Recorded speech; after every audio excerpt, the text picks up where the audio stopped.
y vamos a leer los primeros 7 versículos que nos relatan acerca de otra oportunidad en la cual el pueblo hebreo no tuvo agua y se quejó, y el agua vino, brotó. Dios proveyó el agua de una roca. Si usted tiene su Biblia, por favor, busque allí en Éxodo capítulo 17. Si alguien no tiene Biblia, tenemos algunas disponibles para darles, para que puedan seguir la lectura. Ahí el hermano Fran les puede entregar algunas.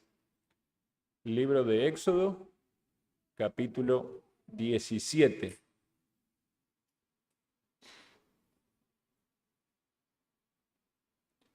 Leo para ustedes, versículo 1 al 7.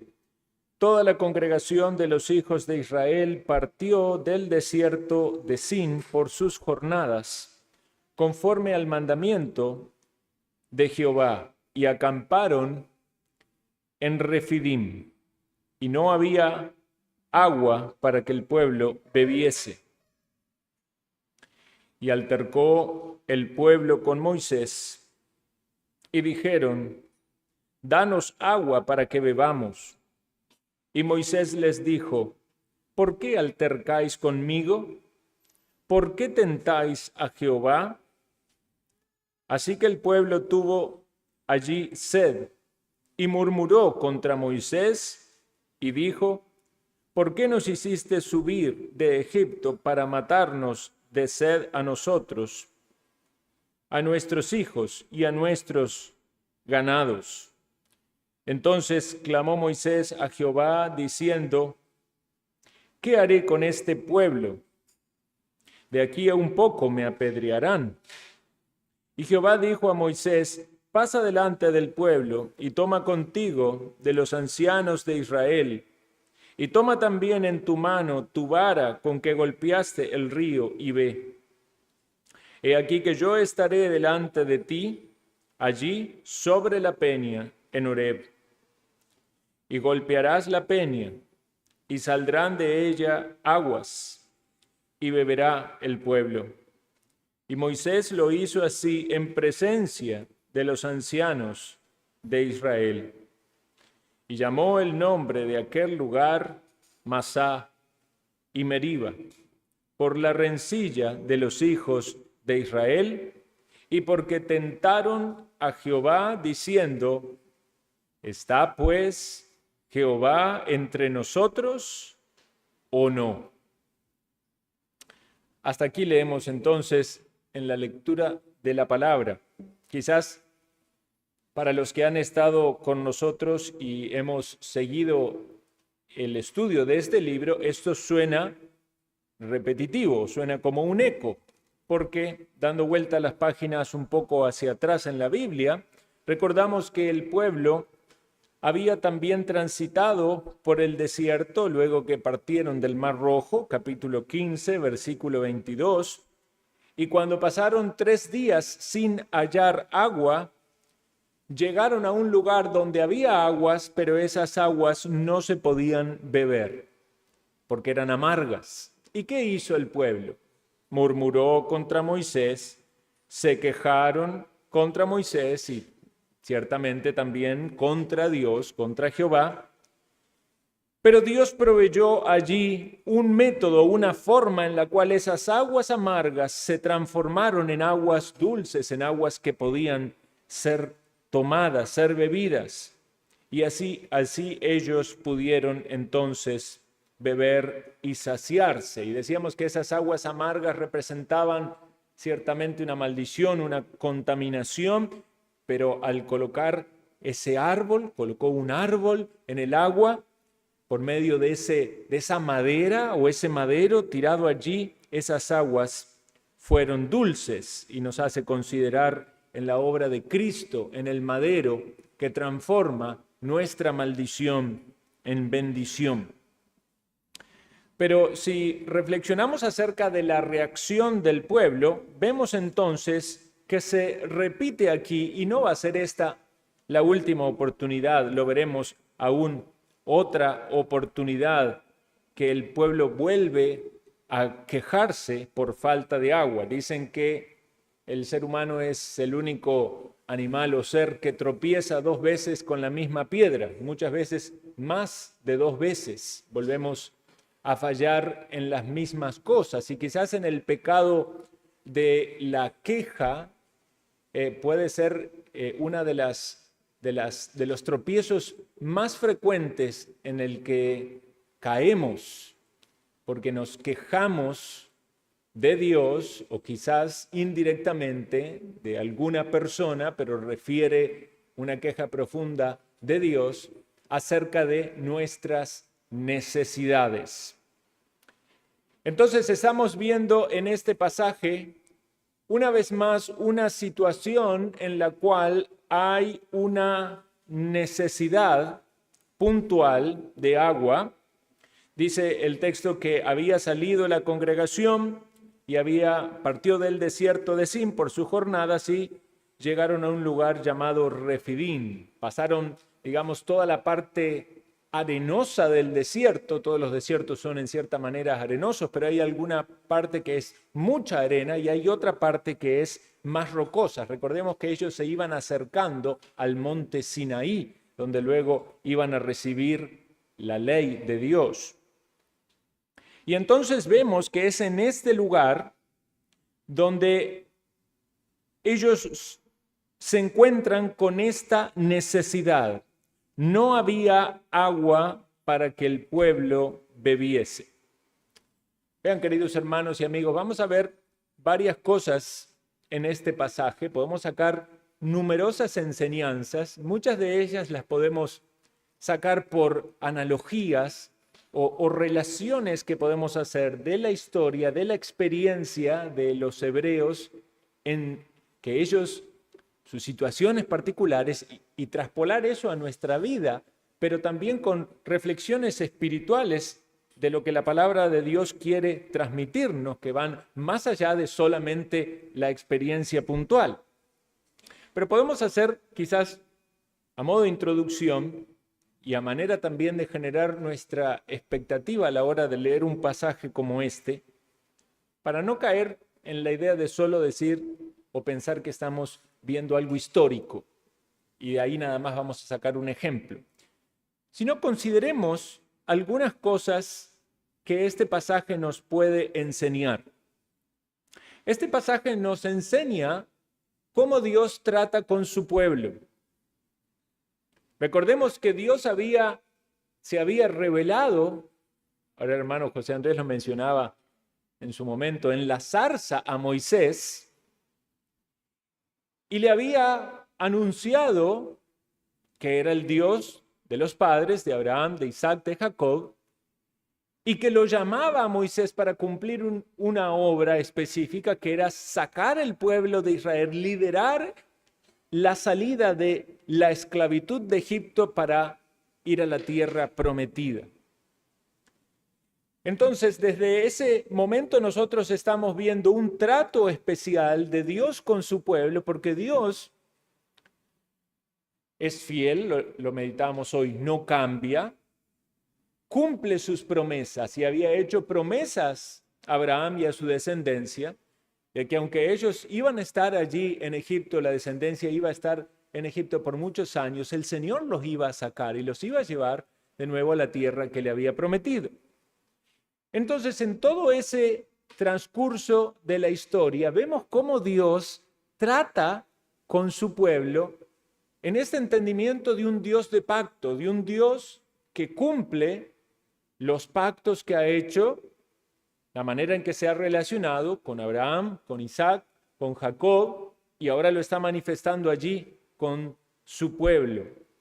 Entonces pensamos cómo Dios está tratando con este pueblo, los está sacando de la esclavitud, sacando de la opresión con la que vivían en Egipto, y los está llevando hacia una tierra que es de bendición, hacia una tierra que fluye leche y miel. Sin embargo, aunque ese destino parece muy deseable, y algo tan beneficioso, sabemos que en el medio hay muchos obstáculos. Así tampoco fue fácil la salida de Egipto, aunque Dios tuvo para con ellos un cuidado especial. Las plagas que golpearon Egipto muchas veces no los tocaron a ellos.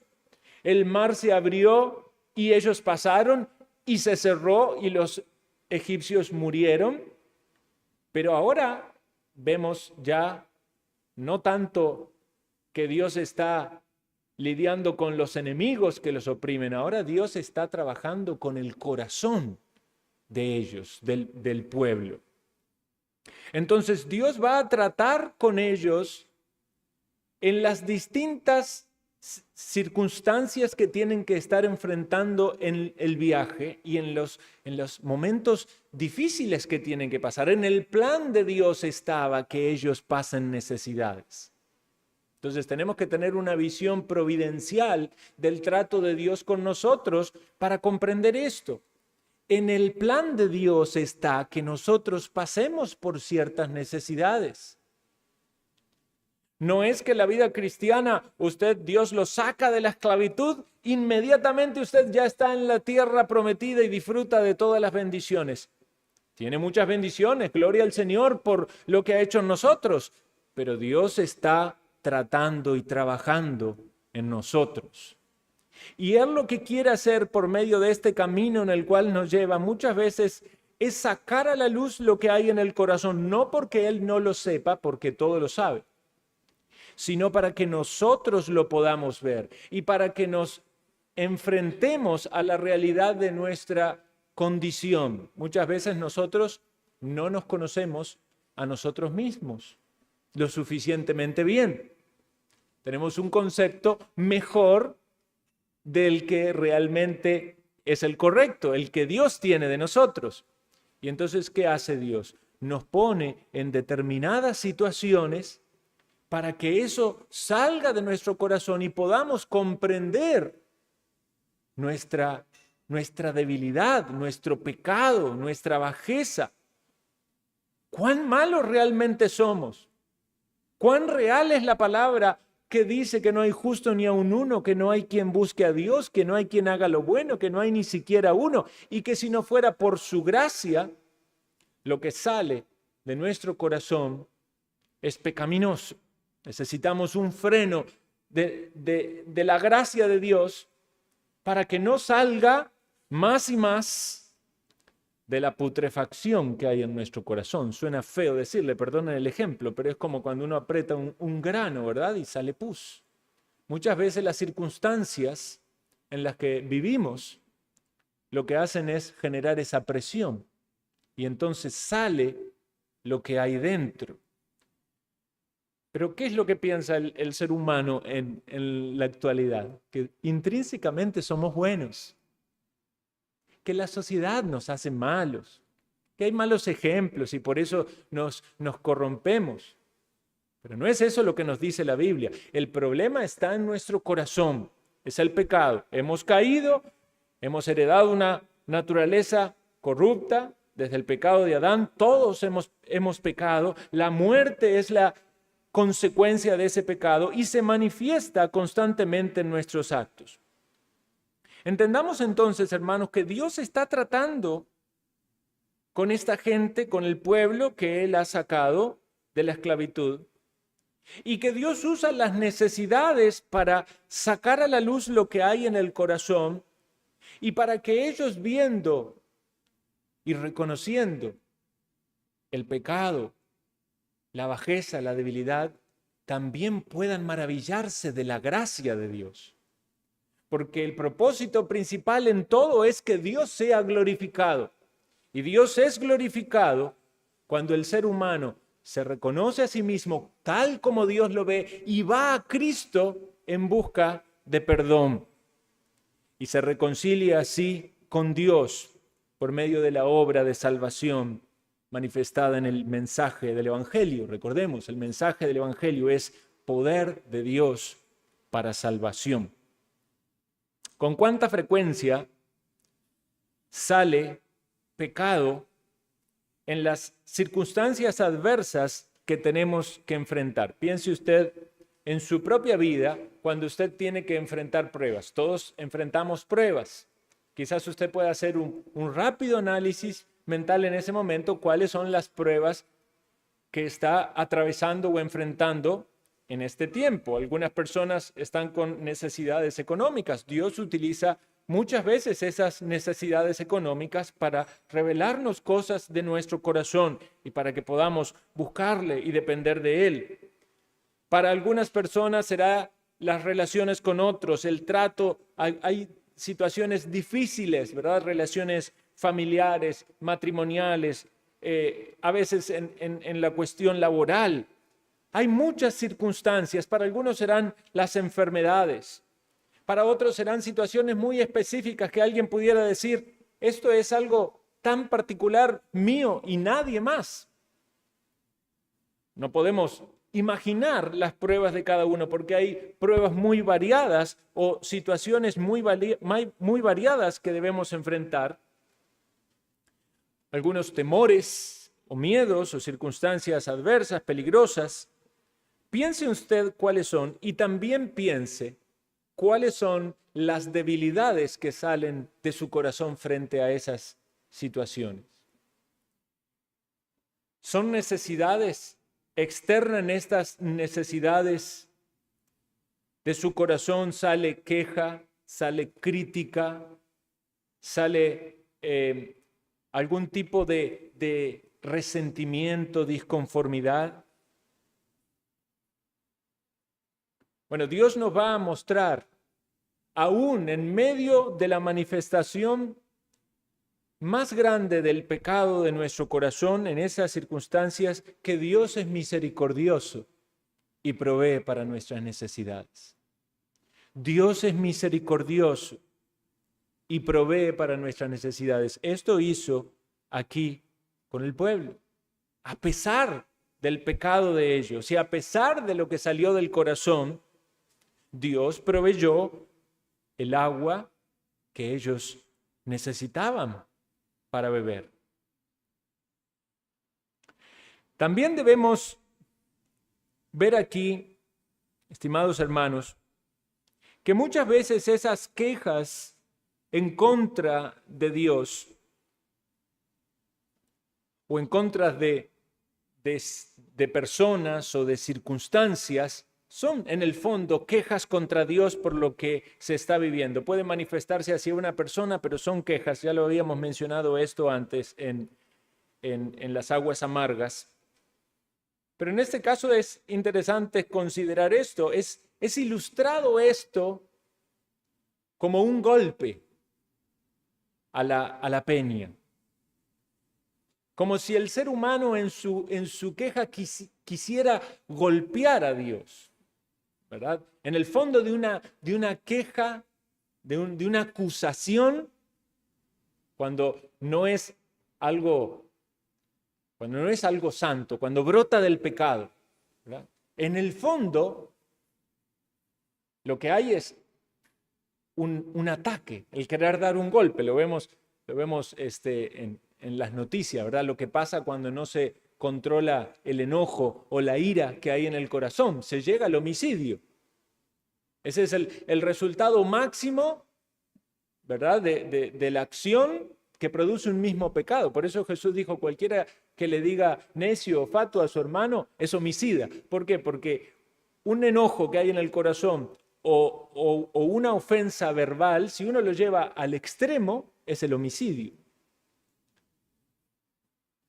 Ahora, ¿qué le hace un golpe a una peña? Nada. Es inútil golpear la peña, ¿verdad? No puede usted dañar a Dios o afectar a Dios con su queja. Algunas personas quisieran levantar su brazo así ¿verdad? En forma de queja hacia el cielo, como si pudieran agarrar a Dios. Si estuviera en su posibilidad vengarse, ¿quién puede vengarse? Primero porque Dios no hace mal. Es un entendimiento equivocado del actuar de Dios. Pero ¿quién puede hacerle algo a Dios? ¿Quién eres tú, oh hombre, para que alterques con Dios? Entonces es inútil luchar en contra de Dios o pretender afectar a Dios. O como Jesús le dijo al apóstol Pablo, dura cosa es dar coces contra el aguijón. Patear un aguijón no es una buena idea. Si los animales hacían eso, ¿verdad?, se dañaban a sí mismos, porque ese aguijón era esa espuela que utilizaban para hacerlos avanzar. Entonces, si pateaban la espuela, se perjudicaban. El hombre no puede afectar a Dios. Y aunque ciertamente es pecado, por más ensañamiento que haya en el corazón, no puede hacerle nada a Dios. Al contrario, es pecar contra Él y es atesorar más consecuencias. Pero Dios, hermanos y amigos, es tan bueno y dulce que aunque el hombre se levante en rebeldía contra Él, como lo vamos a ver en estos casos, que aunque le ataquen, Dios muestra su misericordia y su provisión. No obstante, las derrotas van a quedar grabadas con nombres, van a ser cosas que son difíciles de olvidar y Dios mismo va a querer que queden allí grabadas porque van a ser un testimonio, una señal de aquellas cosas que no se deben olvidar, de los tropiezos que se han tenido en la vida y que acarrean serias consecuencias. Consideremos entonces lo que pasa aquí. Dice el versículo 2 que altercó el pueblo contra Moisés y dijeron, danos aguas para que bebamos. Y Moisés les dijo, ¿por qué altercáis conmigo? ¿Por qué tentáis a Jehová? Aquí vemos entonces los pecados del pueblo. Habla de altercar, un altercado, un enfrentamiento, manifestado en modo de exigencia. Danos agua para que bebamos. ¿Recuerdan lo que antes habíamos meditado? Vuelve a repetirse aquí, lo habíamos visto en las aguas de Mara, donde ellos ponen en juicio las intenciones de Moisés, o de Dios, de que los había sacado para que murieran en el desierto. Aquí lo dice en el versículo 3, ¿por qué nos hiciste subir de Egipto para matarnos de sed, a nosotros y a nuestros hijos y a nuestros ganados? Ni Moisés ni Dios querían sacarlo de Egipto para que mueran. No estaban considerando la promesa de la tierra prometida y tampoco estaban viendo la providencia de lo que Dios quería tratar con ellos en sus corazones. Pero lo primero que sale entonces del corazón es este pecado de altercar, de la rencilla, de la pelea, del murmurar, del juzgar mal. Todas estas cosas salen del corazón en medio de la necesidad, y la necesidad era una necesidad real. No tenían agua. ¿Cuán importante es el agua? Ya lo hablamos en el mensaje anterior, ¿verdad? Tenemos que tomar agua para hidratarnos. Si nuestro cuerpo está deshidratado, se va a ver afectada nuestra salud. Y ellos tenían una necesidad real. Puede ser que necesidades reales saquen a la luz de su corazón algún pecado. Señor, no tenemos dinero, no podemos pagar las deudas. Señor, tengo este problema de salud y mira cómo eso me afecta, cómo afecta a mi familia. Señor, mira las situaciones injustas, cómo sufro por las acciones de esta otra persona. No es que usted está mintiendo, no es que usted está inventando cosas, son necesidades reales, son situaciones difíciles que usted tiene que enfrentar en el día a día. Pero ¿cómo va a actuar frente a ello? ¿Va a dar lugar a que salga de su corazón esta rencilla, esta murmuración, en juzgar mal los propósitos de Dios? Algunas personas se enojan contra Dios, bastante frecuente cuando uno sale y va a evangelizar y habla con personas que rechazan a Dios y uno indaga un poco, muchas veces van a expresar ellos que hubo alguna situación en su vida difícil, quizás perdieron un ser querido, quizás sufrieron algo en su niñez. Y si uno indaga un poco más, se da cuenta de que ellos están culpando a Dios por esos sufrimientos, como si Dios voluntariamente quiso dañarles o perjudicarles.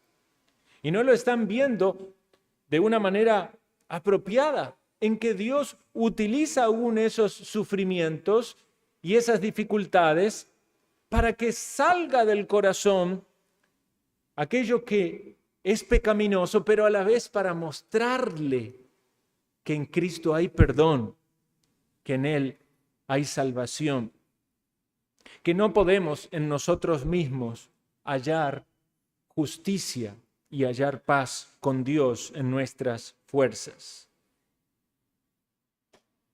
Moisés en esta situación particular se ve en grandes apuros.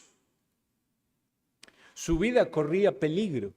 Dice aquí, versículo 4, de aquí a un poco me apedrearán. O sea, él de manera real estaba experimentando el temor a ser apedreado por el pueblo, de modo tal de que los ánimos estaban muy airados en esta gente que salió de Egipto. A pesar de haber visto la mano milagrosa de Dios en Egipto, a pesar de haber visto el poder con el que Dios abrió el mar y venció a sus enemigos, a pesar de que ellos alabaron a Dios después de que el jinete y el caballo fue ahogado en el mar, a pesar de que bebieron las aguas dulces que fueron antes amargas, a pesar de que comieron el maná y estaban comiendo todos estos días el maná, a pesar de todas las bondades y dádivas de Dios, en otra nueva necesidad vuelve a salir la queja, la murmuración, la rencilla. Deténgase por un momento y considere, querido hermano y amigo, cuando estamos enfocados en nuestros problemas, ¿no es que nos estamos olvidando de todo aquello que Dios nos ha ayudado? ¿No sería necesario y útil para nuestra vida espiritual considerar todas las cosas que Dios ha hecho en nuestra vida? ¿Cómo nos ha provisto? Las maneras en las que Dios nos fue guiando, las maneras en las que nos ayudó a vencer a nuestros enemigos, las formas milagrosas o providenciales en las cuales nos dio aquello que necesitábamos aun cuando nuestros actos no lo merecían. Entonces nos ayudaría a enfrentar las necesidades actuales con una actitud diferente y hacer lo que debemos hacer, que es lo que hizo Moisés. Quizás tampoco la actitud de Moisés no fue aún la más santa o piadosa. Dicen los estudiosos que esta manera de expresar lo que haré con este pueblo en alguna medida también era de parte de Moisés una queja hacia Dios, pero es precisamente lo que hay que hacer, orar o clamar, como dice, clamó Moisés a Jehová. El pueblo debía haber clamado a Dios. Nosotros, hermanos, en nuestras necesidades debemos clamar a Dios para que Él supla y nos ayude en las circunstancias que nos tocan vivir. Y arrepentirnos y dejar de lado toda queja, toda murmuración, todo mal juicio, toda rencilla. Porque vea lo que está haciendo aquí el pueblo. El pueblo está tentando a Dios. La palabra tentar o la palabra prueba apuntan a una misma idea, pero podríamos entenderlo como desafiar a Dios. con una actitud arrogante. Poner a prueba a Dios es desafiarlo.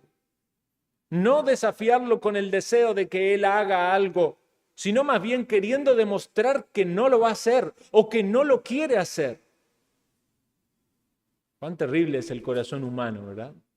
Y es muy engañoso y muy sutil, porque nadie lo va a decir en voz alta y abiertamente, pero son pensamientos que hay en lo profundo o en el corazón que ponen algo de maldad en Dios. Dios no quiere bendecirte, Dios no quiere proveerte, Dios quiere que sufras, Dios quiere que estés mal. Y entonces salen estos pecados a la luz: queja, murmuración, prejuicios, rencillas.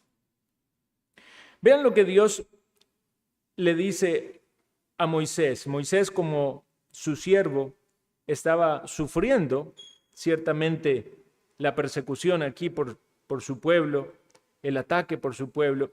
Y Jehová le responde así, le dice: pasa delante del pueblo, versículo 5. Lo manda Dios a presidir. Esa era la labor que le había dado. Toma contigo de los ancianos de Israel. Tenía que haber testigos de este milagro.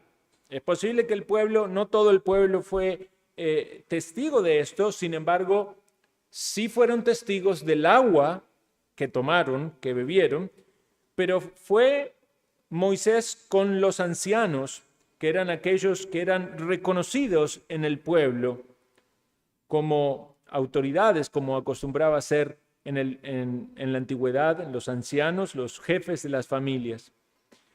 Y le dice: toma también en tu mano tu vara con que golpeaste el río. ¿Recuerdan, hermanos, cuando vimos que Moisés se presentó ante Faraón y le dijo que las aguas del río se iban a convertir en sangre? Y después fue y tenía que golpear con la vara, con esa vara que se había transformado también en culebra, que había mostrado los milagros de Dios y las señales de Dios para confirmar delante de Faraón y los egipcios que Dios es el verdadero Dios y que Él podía sobre todos los otros dioses falsos. Con esa vara golpeó el río y las aguas se transformaron en sangre. De algún modo, esa vara era el instrumento de Dios que le otorgó a Moisés. Era la señal de la autoridad de Moisés. Y Moisés, como siervo de Dios, toma esa vara. Nosotros pensamos también hoy que hacen los siervos de Dios frente al pueblo de Dios. Presiden el pueblo de Dios. Y debe haber testigos de las obras de Dios. Y toman el instrumento de Dios, que es la palabra de Dios, y van delante para hacer lo que Dios les ha mandado. Y con esa vara fue Moisés en la peña que está en Horeb, en este lugar había una peña, una roca, y debía golpear la peña. Dice: y saldrán de ella aguas y beberá el pueblo. Y la idea es que iban a salir abundantes caudales de agua, posiblemente ríos de agua, que iban a ir hasta donde estaba el pueblo. Y esto lo debía hacer en presencia de los ancianos. Ellos iban a dar testimonio de eso. Y el agua iba a llegar para que todos bebiesen. Hermanos, esto es un milagro. El agua está saliendo de una roca. La roca era golpeada y el agua brotaba de esa peña, como si fuera un manantial, como si fuera una fuente de agua en el río que emana agua, pero salía de la roca. Y obviamente todo este simbolismo es muy importante a la luz de lo que nos dice la palabra, que Cristo es la roca. Cristo es la roca. De Él sale el agua que necesitamos, que sacia nuestra sed, que suple nuestra necesidad. Y de eso hay testigos. Por eso tenemos la palabra de Dios, el testimonio. de la vida de Cristo, de la obra de Cristo, el testimonio apostólico de su muerte, de su resurrección y el testimonio de miles, de cientos, de millones de vidas transformadas, porque bebieron del agua viva, del agua que transforma el ser, que sacia completamente, que trae paz y perdón al corazón y al pecador. ¿Ha bebido usted del agua viva? ¿Ha experimentado usted el milagro de Dios proveyendo para su principal necesidad? Que déjeme decirle que no es ni económica, ni de salud, ni de problemas con personas, sino es la necesidad que tiene de un Salvador, que es la necesidad que hay en su alma de estar en paz con Dios, de que usted pueda presentarse delante de Dios reconciliado en los méritos y en la obra de Jesucristo, porque Él es el mediador. Él es el que cargó el pecado. Él es el que murió. Nosotros somos merecedores de la ira de Dios, del castigo eterno, pero Jesús es el que fue a la cruz. Él es el que fue golpeado, pero nosotros somos los que bebemos de la bendición de la salvación. Por eso el llamado en la Escritura es a venir a las aguas de la salvación, a que usted no se quede en su pecado, a que usted experimente el perdón de Dios y la paz con Dios. ¿Acaso no han habido pruebas suficientes de todo lo malo que sale de nuestro corazón, como para que reconozcamos que el problema no son las personas a las cuales acusamos, ni es Dios, el problema está en nosotros? Pero la solución viene del Señor. Por eso Jesús es el camino y la verdad y la vida. Por eso Jesús llama a los pecadores a venir a Él, a que echen sus cargas sobre Él, a que se nieguen a sí mismos, a que reconozcan que no hay esperanza si no es en Cristo Jesús.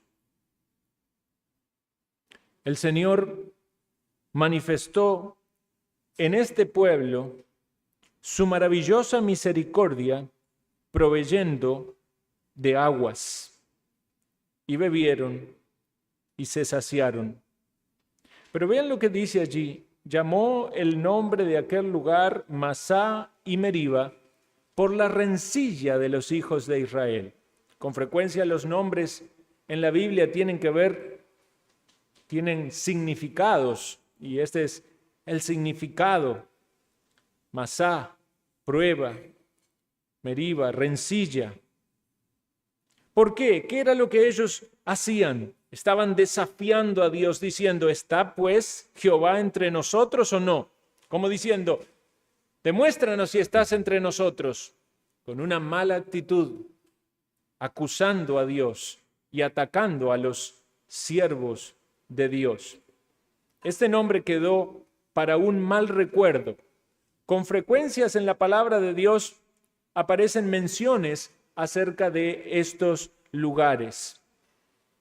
Quisiera que me acompañen al Salmo 95.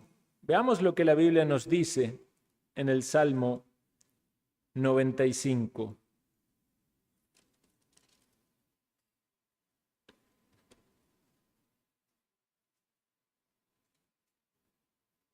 Versículo 6.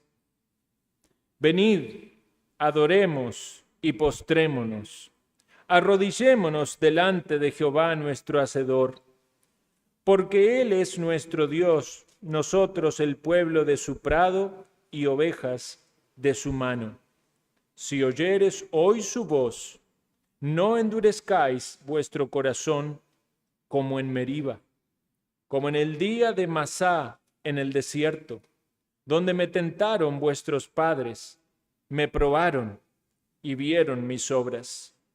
40 años estuve disgustado con la nación y dije: pueblo es que divaga en su corazón, y no han conocido mis caminos.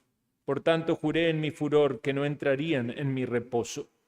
Más adelante el pueblo vuelve a quejarse por falta de agua. Esta no es el evento que vuelve a pasar cercano a Cades Barnea. En tres oportunidades, podemos decir, aparece la misma situación donde hay falta de agua y ellos se quejan. Y Dios lo que revela en medio de todo esto es que el problema que radica en el fondo del corazón es la incredulidad. Muchas personas que pertenecían al pueblo y habían salido de Egipto no entraron al reposo por causa de incredulidad. Y eso es una advertencia también para todos aquí, porque puede haber algunos que están pensando de que porque tienen el nombre de cristiano, o porque van a una iglesia, o porque nacieron en una familia cristiana, o porque han tenido algún tipo de experiencia religiosa, que entonces ya están libres de todo peligro y de toda condenación. Pero Dios nos muestra en este pasaje que había personas que estaban en el pueblo, pero no eran verdaderamente transformados en su corazón, no habían sido transformados en su corazón, porque había incredulidad. Este es un peligro real de muchas personas hoy que tienen una experiencia equivocada. En su entendimiento, ellos pueden estar confiados. Yo salí de Egipto. Yo ya no hago lo que hacía antes. Yo ya no estoy adorando a los dioses egipcios. Yo estoy con el pueblo de Dios. Pero su corazón no ha sido transformado. Todavía están en incredulidad. Y esa incredulidad es manifiesta en muchas circunstancias o situaciones de lo que viven en el día a día. Porque en lugar de clamar a Dios, reconociendo que Dios en su providencia guía a su pueblo, lo guarda, lo protege, hay quejas profundas de Dios y su actuar. Vean lo que dice el Salmo 106, unas páginas más adelante.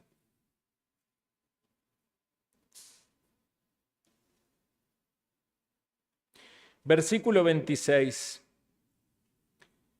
Envió a su siervo Moisés y a Aarón, al cual escogió, puso en ellos las palabras de sus señales y sus prodigios en la tierra de Cam.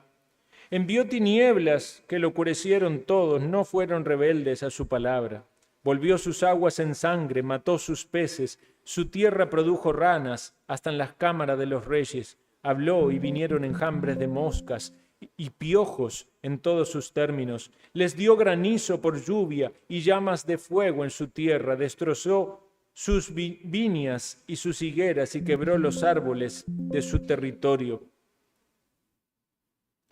Habló y vinieron langostas y pulgón sin número, y comieron toda la hierba de su país, devoraron el fruto de la tierra. Hirió de muerte a todos los primogénitos de su tierra, las primicias de toda su fuerza.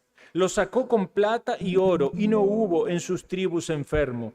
Egipto se alegró de que salieran, porque su terror había caído sobre ellos. Extendió una nube por cubierta y fuego para alumbrar de noche. Pidieron e hizo venir codornices y los asió con pan del cielo. Abrió la peña y fluyeron aguas. Corrieron por los sequedales como un río, porque se acordó de su santa palabra, dada a Abraham su siervo. Sacó a su pueblo con gozo y con júbilo a sus escogidos, y les dio las tierras de las naciones. Creo que leí el 105, perdón. También en el 106:32. Ahora sí, dice, también le irritaron las aguas de Meriba y le fue mal a Moisés por causa de ellos, porque hicieron revelar su espíritu y habló precipitadamente con sus labios. Veamos, hermanos, que esto mismo utiliza el apóstol Pablo también para enseñar a la iglesia del Señor. Vamos a 1 Corintios capítulo 10.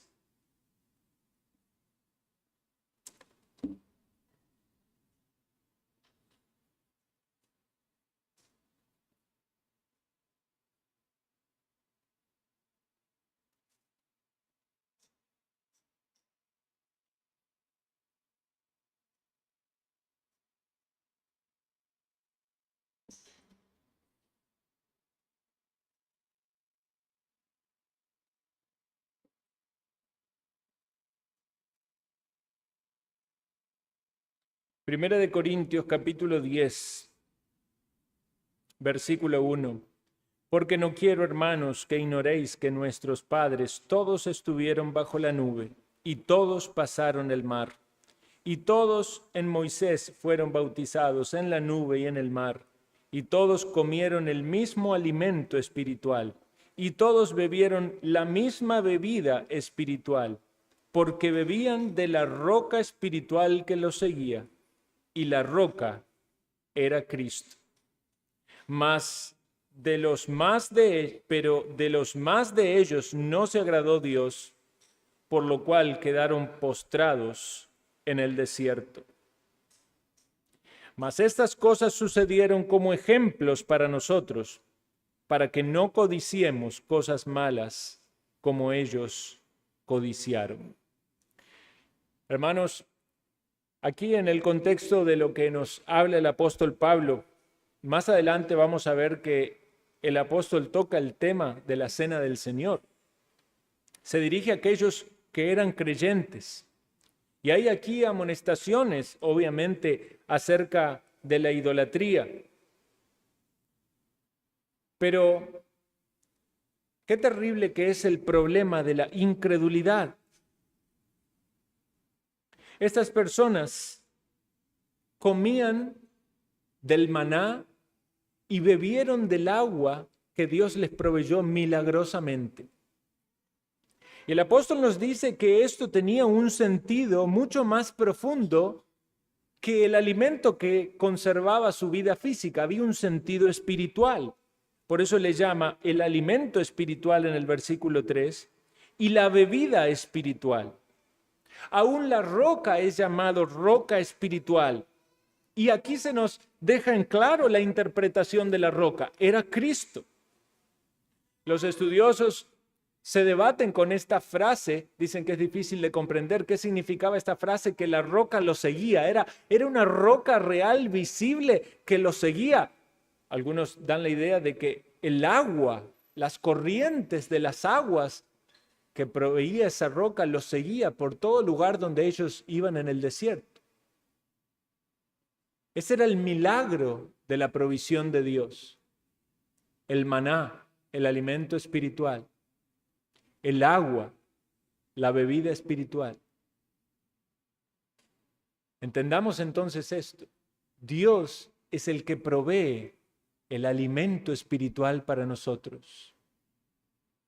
Los creyentes son aquellos que hemos respondido al llamado de Dios y por fe nos alimentamos espiritualmente. Esto es algo que no puede hacer un incrédulo. El incrédulo está viendo todo en un plano terrenal, en un plano humano. El incrédulo no puede saborear el maná espiritual. No puede comer del pan espiritual. Puede en apariencia estar con el pueblo de Dios. Puede comer el maná de la provisión de Dios para sus necesidades físicas. Pero no puede en lo interior de su corazón disfrutar de Cristo y de la paz con Dios y del perdón de sus pecados. Porque es incrédulo. Porque aún no ha colocado la fe en Cristo. Porque no se ha arrepentido genuinamente de sus pecados. Entonces tenemos aquí palabras de advertencias del apóstol. No ignoréis lo que les pasó, dice él, a nuestros padres.